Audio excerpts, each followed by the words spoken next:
എറണാകുളം അങ്കമാലി അതിരൂപതയിലെ ഒരു വിഭാഗം വൈദികർ കഴിഞ്ഞ 3 വർഷങ്ങളായി അനുസരണ വ്രതം ലംഘിച്ചും സഭയുടെ ഘടനയെ വെല്ലുവിളിച്ചും നടത്തുന്ന സമരങ്ങളുടെ യഥാർത്ഥ ലക്ഷ്യത്തെക്കുറിച്ച് ജാഗ്രത പുലർത്തണമെന്ന് സീറോ മലബാർ സഭ.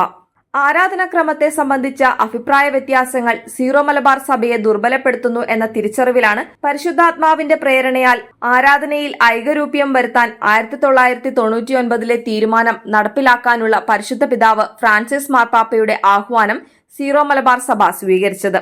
34 രൂപതകളിലും അത് നടപ്പായി.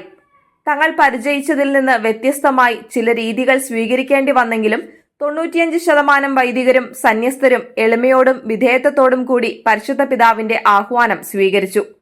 ആ രൂപതകളിലെല്ലാം സമാധാനത്തോടെ ദൈവജനം ആരാധനയിൽ പങ്കുചേരുന്നു.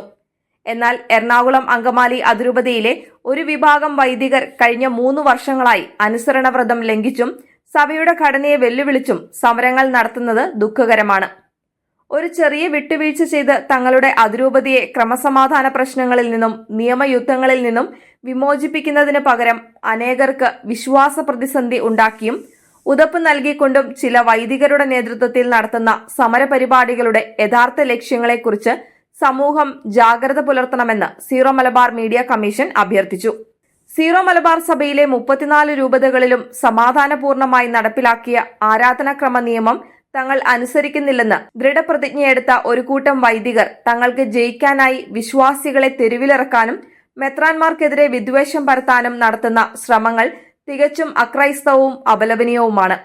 മാർപ്പാപ്പയ്ക്കും മെത്രാനും അനുസരണ വ്രതം വാഗ്ദാനം ചെയ്ത് തിരുപ്പട്ടം സ്വീകരിക്കുന്നവർ സഭാ നിയമങ്ങളെല്ലാം ലംഘിച്ചു നടത്തുന്ന പ്രതിഷേധങ്ങളും ധിക്കാരങ്ങളും അനേകം വിശ്വാസികൾക്ക് ഉതപ്പ് നൽകുന്നു.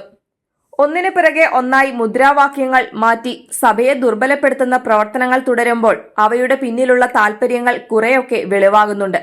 സഭാമക്കളെ നിരന്തരമായി അപമാനിക്കുന്ന പ്രവർത്തനങ്ങൾ നിർത്തി സഭയോട് ചേർന്ന് നിൽക്കാൻ എല്ലാവർക്കും സാധിക്കട്ടെ എന്ന് മീഡിയ കമ്മീഷൻ പ്രത്യാശ പ്രകടിപ്പിച്ചു.